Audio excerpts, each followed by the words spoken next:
Welcome back zu einem neuen Video hier auf unserem Channel. Heute wollen wir euch einige der schönsten Schnorchelspots hier auf Zypern zeigen. Wohlgemerkt die Schnorchelspots an der Ostküste. Auf Zypern gibt es nämlich so viele schöne Orte zum Schnorcheln. Das könnten wir in einem Video gar nicht zeigen. Und jetzt starten wir unseren Tag erstmal mit einem wunderschönen Sonnenaufgang, bevor wir uns dann in die Fluten stürzen, um euch die wunderschöne Unterwasserwelt von Zypern zu zeigen.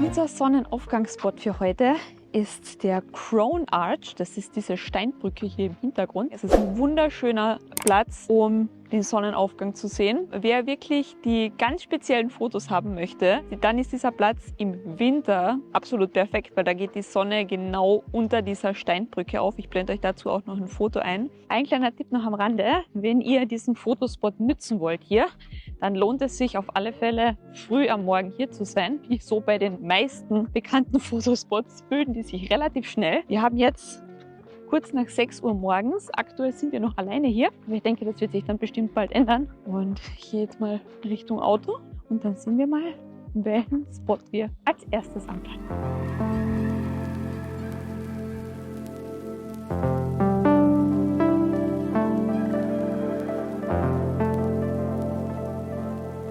Unser erster Halt ist der Konos Beach im District Ayia Napa. Das ist eine super schöne malerische Bucht, umgeben von Pinienwäldern. Aktuell ist es gerade etwas nach 7 Uhr morgens. Die Sonne steht noch relativ niedrig und der Strand ist noch leer. Und ich bin jetzt gespannt, wie es unter Wasser aussieht. Kommt mit!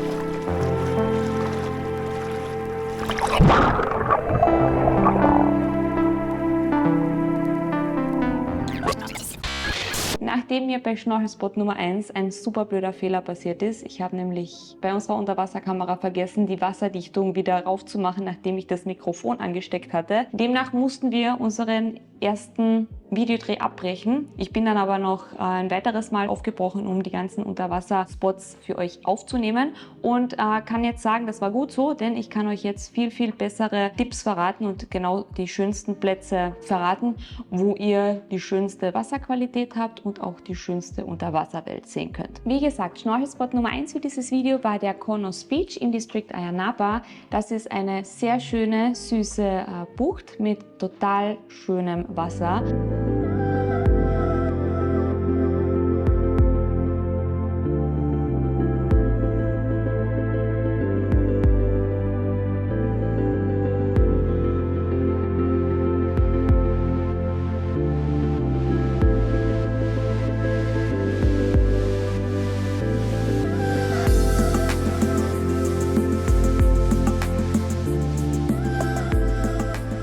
Es ist hier nicht wirklich viel los unter Wasser, also es gibt jetzt nicht wirklich viele Fische. Es soll aber auch bekannt sein, dass man Meeresschildkröten beobachten kann. Wir haben aber leider keine Turtles gesehen, aber das Wasser hier ist trotzdem super schön. Weiter geht es zu Schnorchelspot Nummer 2 und zwar der Green Bay in Protaras. Das ist ungefähr 15 Autominuten von Spot Nummer 1 entfernt und das ist wahrscheinlich einer der bekanntesten Plätze hier an der Ostküste, wenn es um Schnorcheln und Tauchen geht.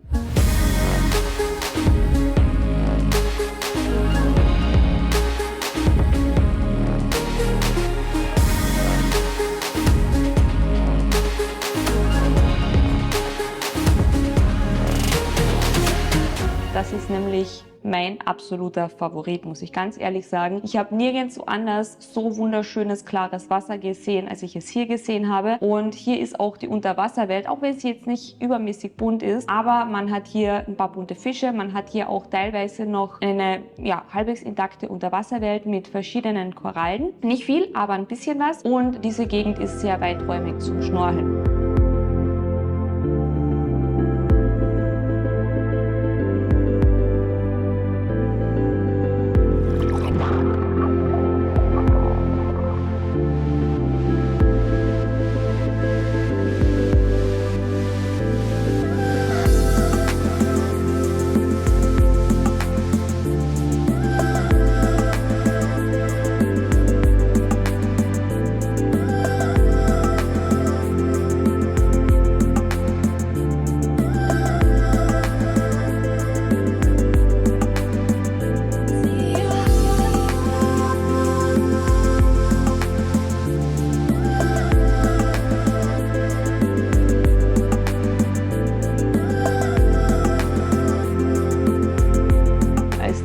umso früher am Tag ihr hier seid, desto besser. Ich war nämlich einmal um ungefähr 8 Uhr morgens hier, da war es super schön, das Wasser war glasklar. Und ich war aber einmal so um 10 Uhr vormittags dort, da war es schon relativ voll. Es waren sehr viele Taucher hier. Man hat gemerkt, dass das Wasser zwar immer noch schön war, aber nicht mehr so klar, wenn man ganz früh morgens da ist. Es ist wirklich für jeden etwas dabei und es gibt natürlich ein sehr weitläufiges Gelände zum Schnorcheln. Hier kann ich euch auch empfehlen, schnorchelt einmal um diese süße kleine Insel rum, die sich etwas abseits von der Küste befindet. Hier könnt ihr super schöne Unterwasserwelten finden, schöne Muscheln, ein paar Fische sehen und so weiter. Also es lohnt sich wirklich. Bevor wir nun zu unserem nächsten Schnorchelspot weiterfahren, möchte ich euch gleich einen Tipp da lassen, der auch für all die weiteren Schnorchelspots gilt. Und zwar zu dem Schnorchelblog von unseren Freunden Annette und Adam. Und zwar nennt sich dieser Snorkel Around the World. Hier findet ihr neben hilfreichen Informationen zum Thema Schnorcheln und Tauchen auch hilfreiche Tipps zu Ausrüstungen, genauso wie Reiseführer und Empfehlungen für Unterwasserkameras, genauso wie Zubehör. Die beiden sind seit über 10 Jahren Schnorchel- und Tauchexperten und sind schon auf der ganzen Welt unterwegs gewesen und haben die schönsten Plätze auf ihrem Blog zusammengefasst. Wie gesagt, hier findet ihr ganz viele hilfreiche Tipps. Scrollt euch gerne mal durch. Den Link dazu blende ich euch natürlich auch unten in der Infobox unter dem Video nochmal ein. Und jetzt geht's los zu Schnorchelspot Nummer 3. Der Kabaris Beach kurz vor der Grenze zu Nordzypern ist unser nächster Spot. Das ist eine süße kleine Bucht, die ist meist nicht überlaufen und hat auch eine super schöne Unterwasserwelt. Was hier auch sehr cool ist, wenn ihr einen Vierbeiner an Bord habt, der kann sich hier auch austoben. Das ist nämlich ein hundefreundlicher Strand. Let's go und wir sehen uns die Unterwasserwelt an.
Geplanter dritter Schnorchelspot wäre die Fig Tree Bay gewesen, wahrscheinlich auch eine der bekanntesten Buchten hier an der Ostküste.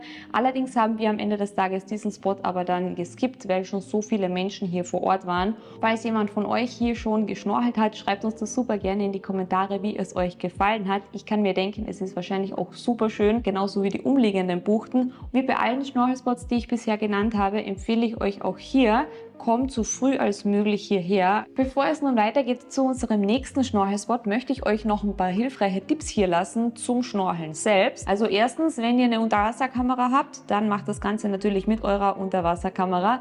Wenn ihr keine Unterwasserkamera habt und eine günstigere Variante bevorzugt, dann empfehle ich euch, holt euch so einen Cage für euer Handy. Den gibt es auf Amazon schon ab 25 Euro. Der hier zum Beispiel hat jetzt 60 Euro gekostet und ich bin wirklich begeistert davon. Ich habe nicht damit gerechnet, dass die Qualität so gut wird. Ich verlinke euch das Teil auch nochmal unten in der Infobox unter dem Video. Was ihr auch unbedingt dabei haben solltet, wenn ihr vorhabt, hier an der Ostküste zu schnorcheln oder generell auf Zypern zu schnorcheln, dann empfehle ich euch Unterwasserschuhe, denn die Steine hier an der Küste sind so kantig und so scharf. Ohne diesen Schuhen, ihr verletzt euch und das ist nicht wirklich schön. Also habt Schuhe bei euch und ganz, ganz wichtig, vergesst euren Sonnenschutz nicht, denn es ist wirklich krass, wie stark die Sonne ist, vor allem wenn man jetzt länger im Wasser ist. Ja, das war jetzt so der Tipp in eigener Sache von mir für euch. Und jetzt geht's weiter zu unserem nächsten Schnorchelspot. Schnorchelspot Nummer 4 war die Malama Bay, auch eine unglaublich schöne Bucht.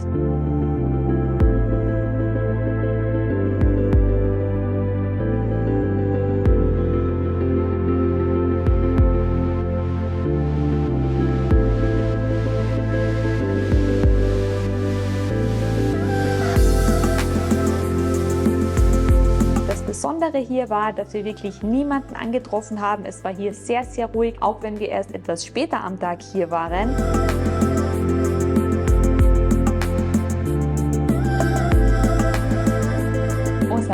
Schnorchelspot für dieses Video ist die Blue Lagoon auf der Kap Greco Halbinsel.